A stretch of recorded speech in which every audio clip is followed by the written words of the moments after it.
We left off in the last video talking about the Rose Revolution in Georgia and the Orange Revolution in Ukraine. Technically, the US government didn't have direct intervention in there, but it was paying various NGOs to essentially provide the critical support that ended up allowing these revolutions to work. Now, one of the things you'll frequently hear uh, with the current day issues is uh, on one hand, people saying, well, Russia doesn't want Ukraine to be part of NATO. And you'll hear people in the media saying, well, no one ever talked about Ukraine joining NATO. Well, yes, luckily we're a country of short attention span. In 2008, George Bush pushed for fast tracking Georgia and Ukraine into NATO. Essentially, they were given the initial plan. Essentially, it's a bunch of steps they have to complete in order to join. One of the issues they'd have to deal with is um, specifically with Georgia. Georgia had some provinces that had border disputes, and NATO technically isn't allowed to allow a country into NATO unless all their border disputes are resolved ahead of time.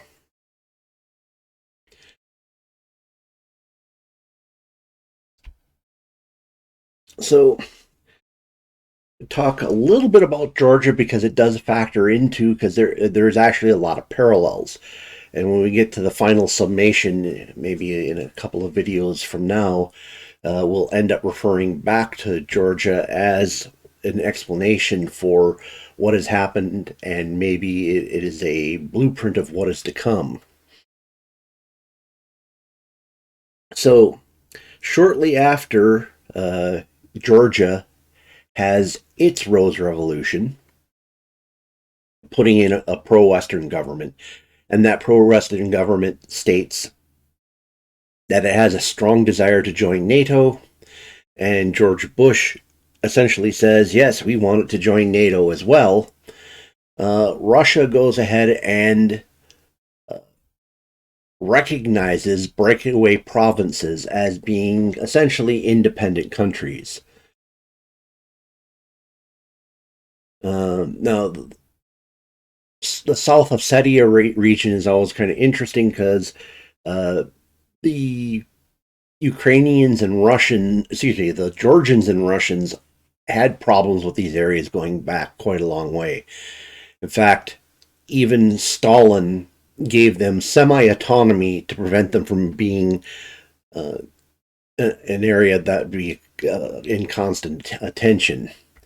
South Ossetia was also heavily Russified over the time period, so it becomes a Russian enclave. So, with these moves towards NATO, and these provinces being recognized as semi-autonomous by the Russians, essentially it creates provocations. A lot of troops are moving back and forth on both sides. Both sides kind of claim each other started it. The Georgian military launched an attack into South Ossetia. The Georgians' reason for going in is they claimed they were being shelled by the South Ossetian separatists. Others speculate that they were attempting to seize the breakaway provinces back in order to qualify for joining NATO. It ends up being a very quick 5-day war.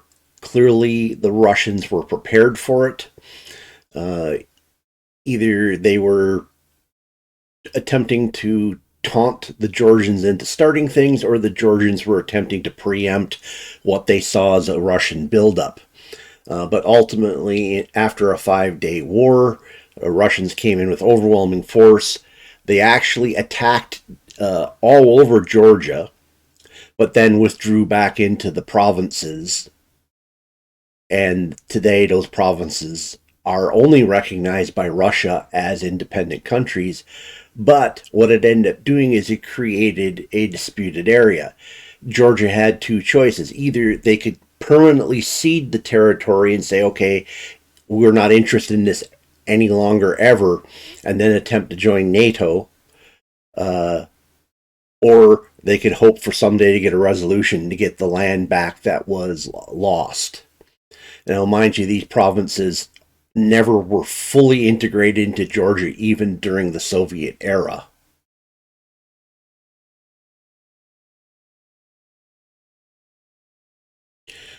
So, jumping back over to Ukraine, into in the intermediate time period between 2008 and 2013, Ukraine was working on closer ties to Europe, but at the same time they were still heavily economically entangled with Russia. And so they were trying to find a tightrope to walk where they could disentangle with Russia without getting them too angry at them, without getting massive sanctions and economic, essentially economic retaliation against them. Hopefully that they would pick up new trade and partners in Europe to counter the Russians before any of that fell through. And so even though it's at least a good chunk of Ukraine, the Ukrainian-speaking part of Ukraine wanted to get closer to the European Union and actually join it.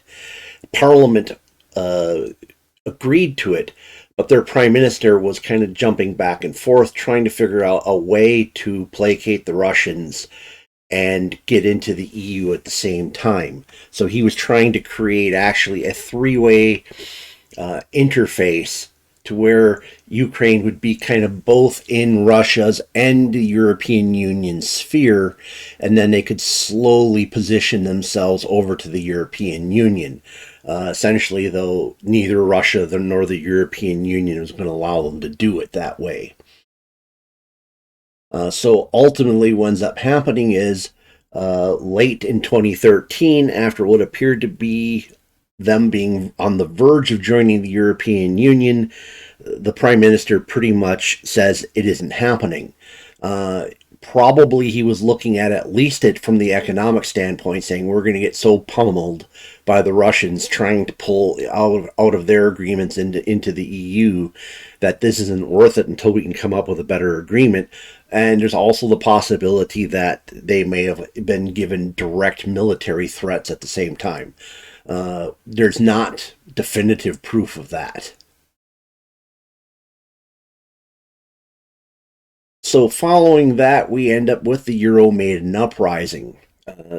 Essentially, as it was taking longer and longer for Ukraine to sign the final agreement to join the EU, these protests sprung up. We know that the U.S. was involved in the Euromaidan uprising.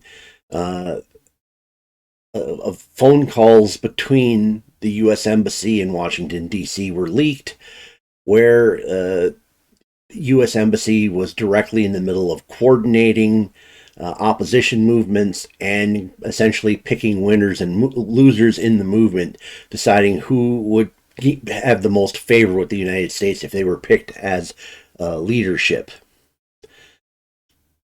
Essentially, the Euromaidan uprising ends with the signing of the EU agreement, but part of that, the Ukrainian parliament overturns their constitution and goes back to an earlier form that has a stronger parliament and a weaker prime minister.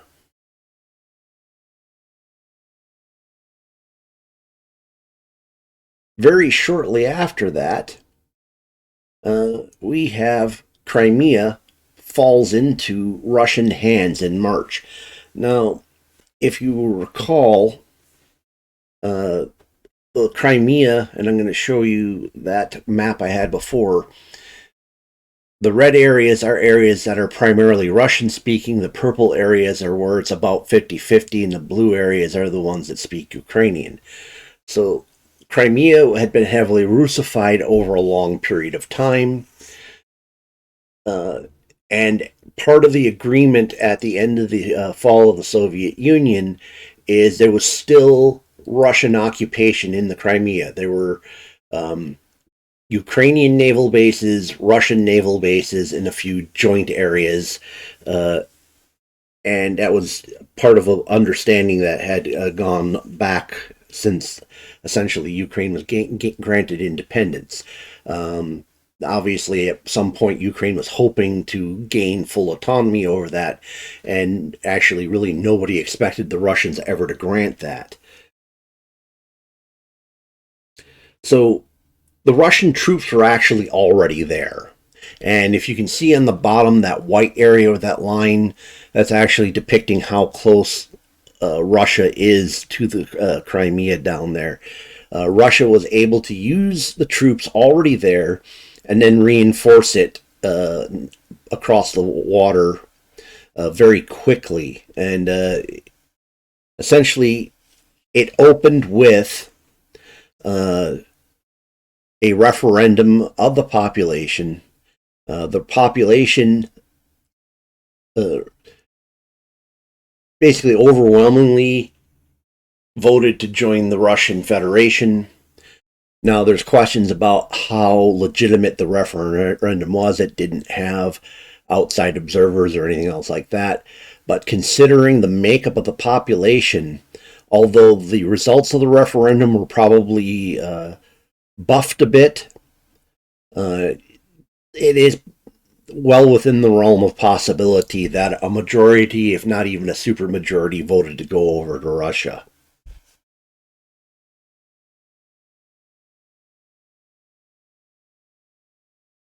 So that happened in March of 2014. In April of 2014, Russian separatists rose up in the Donbass. They ousted the prime minister or president who was previous, who had been vacillating on the signing of the EU Accords. When his government fell, he literally fled the country to Russia. The area in the Donbass where the greatest resistance formed up, the most pro-Russian elements were actually from his hometown area. It's very likely that some of this was organic and some of it was with Russian prompting. Obviously, you get more emboldened the more outside aid and arms you get. In all likelihood, Russian special forces probably were inserted and helped. So essentially, the Donbass area suddenly became a powder keg.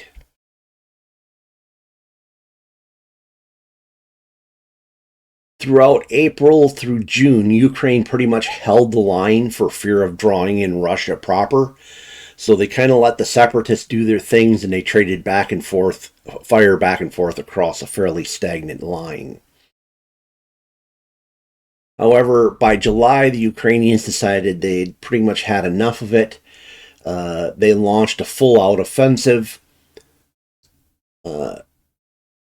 And essentially more Russian volunteers started pouring in to help the separatists, and Russia up-armed the rebels. And this would be the time period where the rebels got hold of sophisticated ground-to-air missiles and ended up shooting down that Malaysian jet.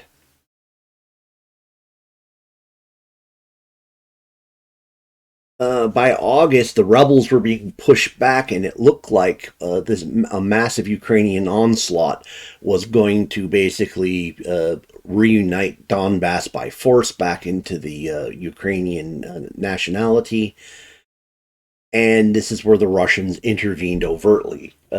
They tried to claim that they weren't directly intervening, but there was some pretty good evidence showing tanks and armored vehicles actually crossing the border, although a lot of the Russians and their vehicles were operating unmarked.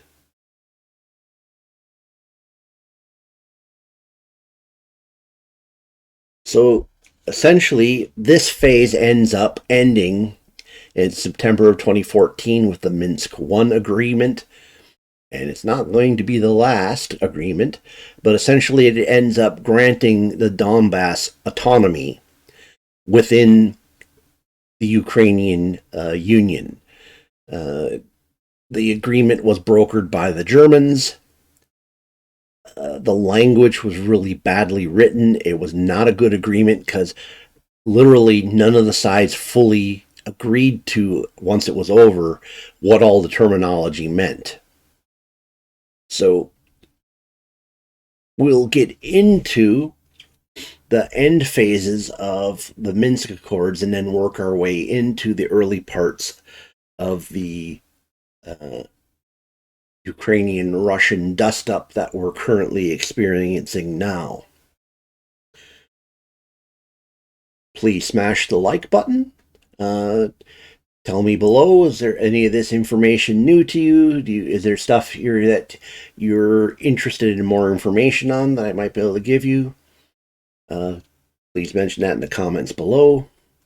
If the YouTube algorithm brought you here and you're not a regular subscriber, please consider subscribing. And if you know someone who might find this useful, share it with them. So thanks for spending time with me this evening. Hope to see you again in a future video.